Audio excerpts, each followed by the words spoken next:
Are we live? We are live. We are Happy Wednesday evening. live in the house with Miss Denise Longtin. It is March the 24th, and we are 7 days out from the end of not just March, but the first quarter of the year. And there's Hey, AJ. AJ is one of those that's always one of the first people on. There's Miss Lena Bat. I know it's impressive. It is. It is. Rena Bat out in Washington State. Hey, Rena. Have you had a walk today, Miss Rena Bat, out in the beautiful? I always want to go there and visit her so I can do those walks with her. It looks awesome. Mm-hmm. It does look awesome. I mean, just the countryside and the mountains and the views and it's amazing. It really is. Absolutely amazing. So there's Miss AP on that pass. Annette. MJ. Hi, Mark. MJ. I was just watching Mark's live. Yeah. Good deal.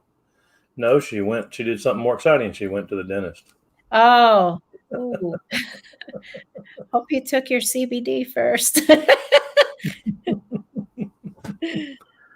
You know, we were just talking about the training tonight, and Denise says she was just watching live, and she was, doing her duties and doing what's going on, and we're 1 minute away from going live, and she goes, "Hang on, let me check the feeding tube." Hey, Miss Victoria from the beautiful state of Florida. Yep, it was beeping. And so, and that's kind of what we were talking about this training and what we wanted to cover tonight. When you talk about the 5 things you can do to rock your business, some of you, look, there's Miss, was that Stella? Stella, you did a great job. I'll say again last night on the opportunity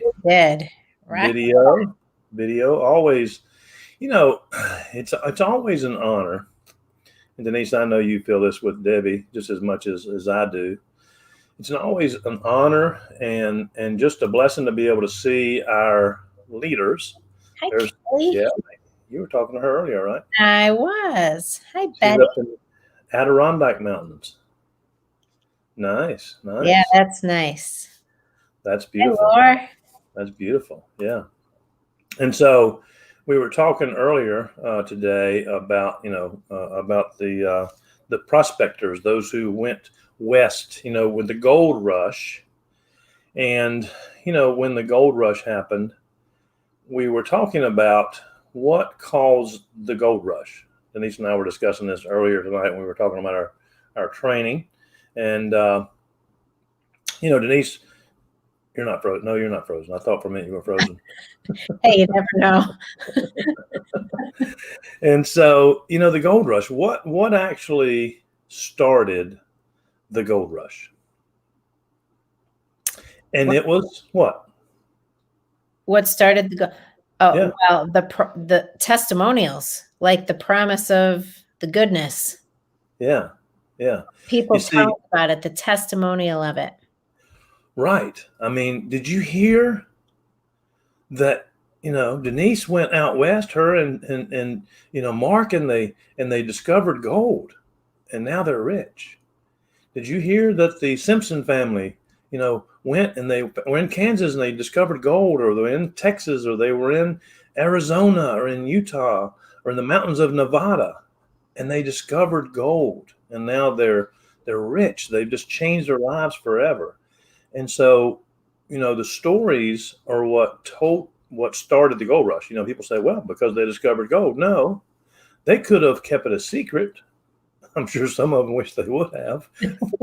Don't tell anybody. I told you not to tell anybody that we had discovered this amazing opportunity. But they did. And so, and good for them and good for a lot of people. But, and so what we do is we are people who believe in prospecting. We are prospectors looking for an opportunity to improve our lives physically, mentally, spiritually, and financially, right? And so in doing so, we're in the business of prospecting. That's what we're here to do. And some people, when you have Or people sifting, however you want to call it. Or sifting, that's right. Because prospectors, they would scoop up the most of the time in streams, because the gold would come up to the top and wash down the streams. And so they would pick that. Have you ever been to one of those mining places, Denise? No. They have them here in the mountains of North Carolina, and the mountains of Tennessee, and the Appalachian Mountains in West Virginia. And you can go to these mining places, and it's kind of like, they've got they kind of try to make it as realistic as possible, where they bring the rock up in the sand and they run it through this thing, and it's mostly just like a tourist attraction, and you get to put it in your sifter, your container, and you basically sift it, and the holes in the sand are let certain pieces go through, and you're just sorting it basically, and then they put it in these bowls, and you're running around and you're looking for treasure. And they mostly, what they have in there's our West Coast friend, Miss Lisa Hatch, joining us. Hey Lisa. We've got a Facebook user. I can't see who that is, but I don't have my phone turned on. And as they're doing that, they're looking for the, and so here it's kind of fun. And the kids love doing it, and they'll find little stones and little rocks and little, different types of rocks and different types of gems. They have gem mining, and they look at gems, and they'll put a little fool's gold in there and different things like that. And, but it's fun. It's enjoyable. But when you're in this business and we talk about, prospecting, and we talked earlier about the prospectors. There were prospectors, and then there were settlers. And the settlers, as they were moving west, they would go, "Yeah, I've had enough," or "I'm not going to do it." And they chose to settle. As far as I'm going to go. Yeah. Some people, yeah. And it's funny. Some people never left where they were. Some people said, "No, I'm good. I'm not interested in going west to find fortune. I want to stay here in my safe little cabin." Back then, it was cabin with candlelight, and they may have had a little farm going, or what, lots of different reasons that they had, that they said, "I'm going to stay here." But what we're doing is we're basically doing the same thing. Is we're sharing stories, and we're inviting people to go on a journey with us and go, "Hey, are you looking?" We're looking to go prospecting. And so we were talking earlier about this, and a lot of times, if you think about the story of prospecting, Denise, if that's a journey, it's a journey to pack your family up and head west. You've never been there before. You don't know what to expect. There's dangers along the way. There's, everything from back then, Indians to, the people that would rob the wagon trains, and lots of unknowns. Lots of unknowns and uncertainties, Yeah, you're just venturing out into, uncertain times. You don't know what to expect. You could have success, you could have failure, you could get hurt. You have no idea. You're taking a risk. Just taking a risk. And that's what it's, and the reality of it is, that's kind of what we're doing, because we are looking, we want something better for our life. We want something better for our family. And we want, and here's the thing about us in today's world is we're like the people who came back and told the stories. We want to invite people to go on this journey with us.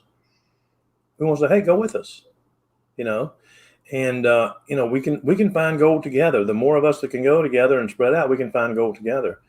And so when we were talking about the 5 things that you can do in your business, they're really simple things. They're really the 5 things that we always talk about doing, which are, the 5-step system that we have. This is, it's interesting. When I was talking to Eddie yesterday about that, and we were discussing, upcoming trainings. Now there's more to this business than this. There's lots of different things that we can do in the business. There's blog post. There's verb apps. There's lots of, and so all of those are tools that you use to prospect, like the pickaxe, like the sifting table. Right. If you don't have a good sifting table, then the gold or whatever you're mining for might go through, and back into the creek or the river. So you've got to have good tools, and you got to kind of know what you're doing. It's funny when you go to these little destination points along the tourist areas, the tourist sites, there's always somebody there that's called a guide. Mm-hmm. And some places are fancy and they got the little thing on there that says, "Hi, my name is Alan and I'm your guide."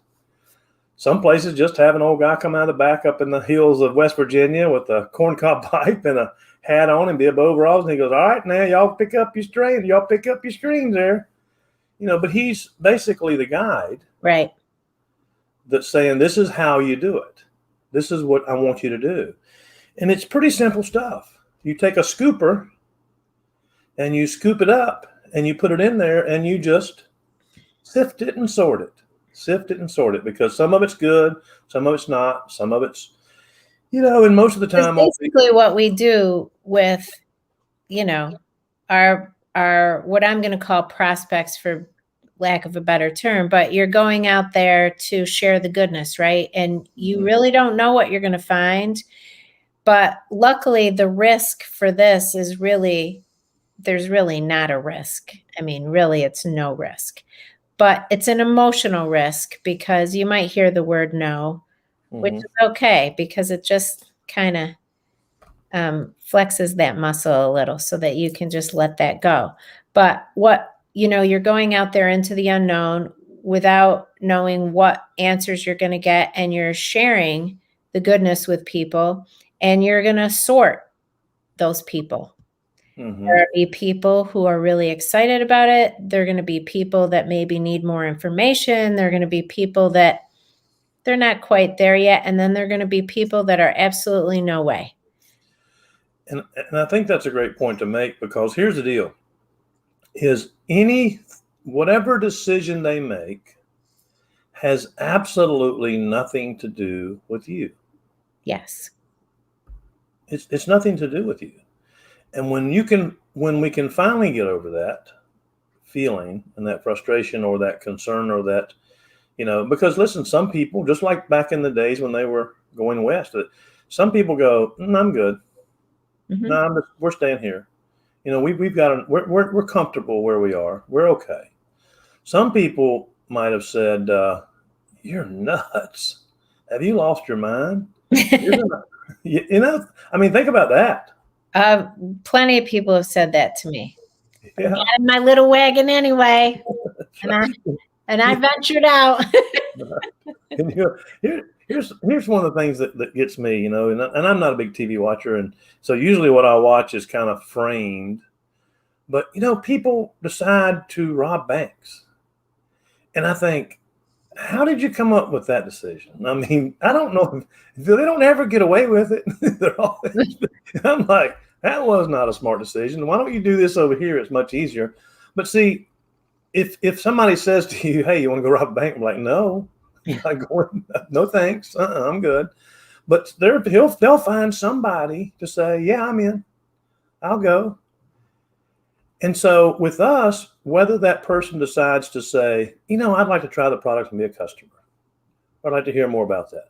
Mm-hmm. Or, "Yeah, thanks, but no thanks. Hey, do you know anybody that'd be interested?" Or whether or not it's somebody who says, "Get me some more information on that." And see, whatever tool you use, whatever tool that you use that you're comfortable sharing, that's what's important. Lisa said that her neighbors came over. She just moved to Georgia. Not Lisa Hatch, who's on there with us now, Lisa Peterson. She's actually up in Greensboro right now, buying furniture for her new home. Her and her daughter are shopping for furniture in Greensboro. And they are, she says she's going to try to plug on. It might be Facebook user. But, so her neighbors came over and said, hey, want to welcome you to the neighborhood. Nice to meet you. What do you do? Oh, glad you asked.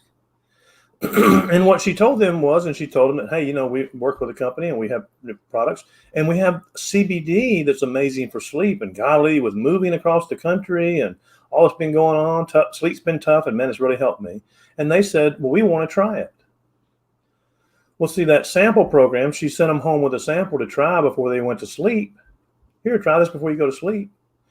They tried it and they called the next morning and went, both of them did, two different people, two different neighbors, and said, wow, I slept like crazy. I mean, it was the best sleep I've had in forever. So that was simply a tool.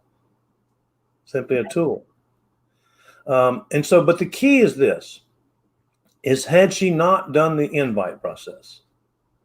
You see, that's what prospecting is. Has she decided that the pickaxe was too heavy? I'm not going to pick it up. Or, I'm going to tell them that I show dogs, that because she's got show dogs that she's training. But for whatever reason, there's lots of times that we tell ourselves what we consider a red light story. Oh, they wouldn't be interested. Oh, did you see the house that they moved in, or the car they drive, or we just choose that maybe they're not interested.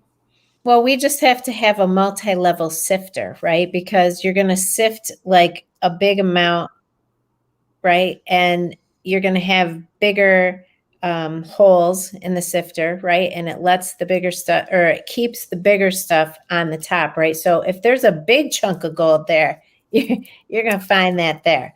The rest of the stuff is going to go maybe down to the second level. And maybe those little openings are smaller. So those people might be, the ones who need more information. And then the third level might sift down a little bit more. And those people might be the ones that aren't really ready right yet.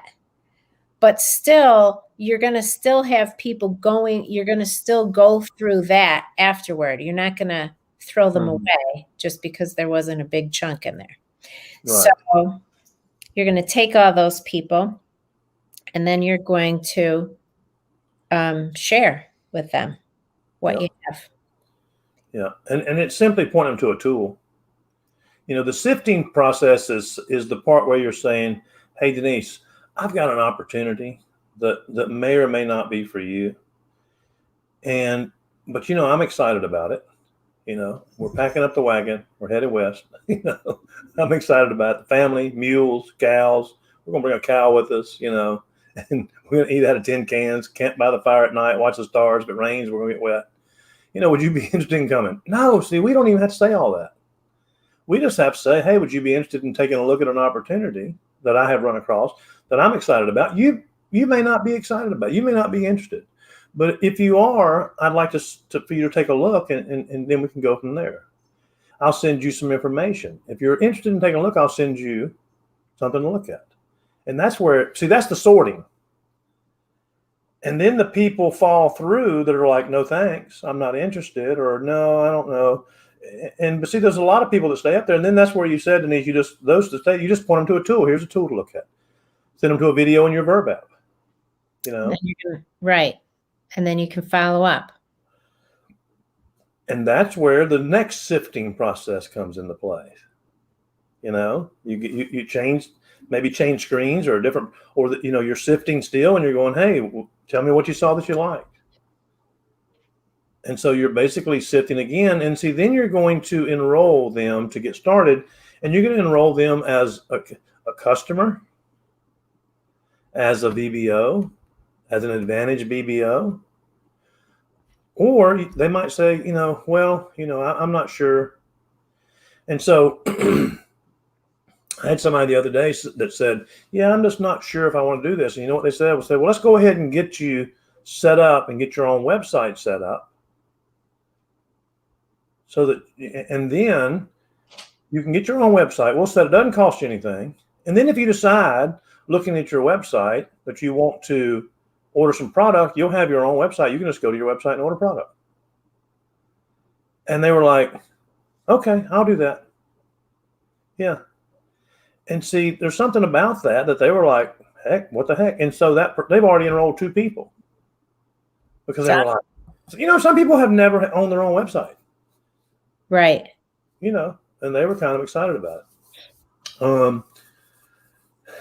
Mark says, Kelly says it's a great analogy. Mark said, I did that with someone that watched my live tonight, and I think she's going to place an order tonight. Awesome.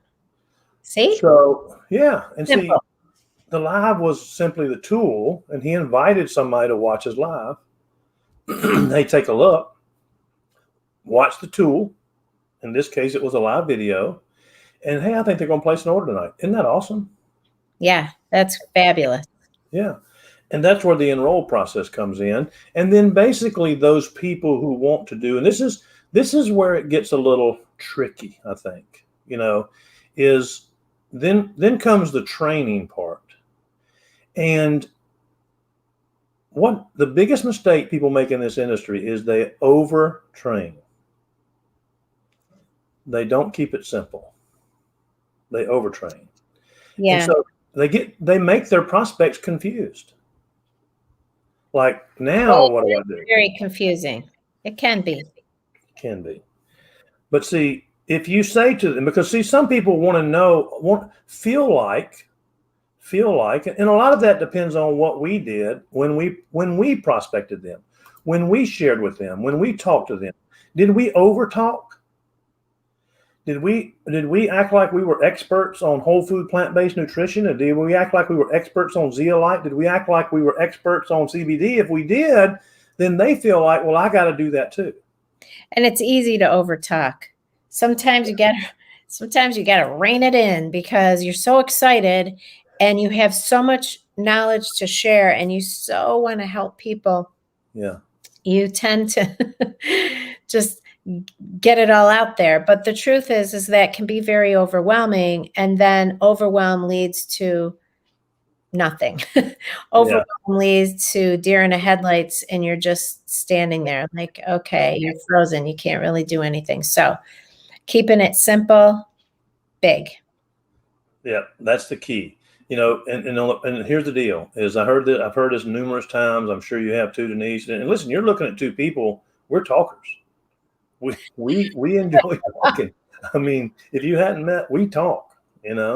But we have to be careful because there was something that I learned many years ago when I was struggling. And he said, "Hey, listen, say less to more people. If you're talking to somebody he said, what I have found is that if I talk to somebody longer than 15 minutes, every minute I talk to them after that, their chances of coming on board with us decreases." Think about that for a second. Yeah, it is overwhelming. It's kind of like I've said before, I like to bake and I like to cook. And if I look up a recipe and there's too many words on that page, I'm out. You know what's funny is there are some recipes that really fill 2 pages and it's really very simple. Like if I were to copy it over, I would write the ingredients and like a couple words and that's it. Yeah. And when it's too long, it looks overwhelming. And so it kind of stops you in your tracks. So important to, yes, talk less. Because then people feel like, well, God, that was simple. I can do that. Yeah. So speaking of that, it's 9:24 and our goal would be 9:25. And so with that, here's the simple 5 steps you can do to put boosters on your business tonight. And that is invite, share, follow up, enroll, and then train them to do the same thing.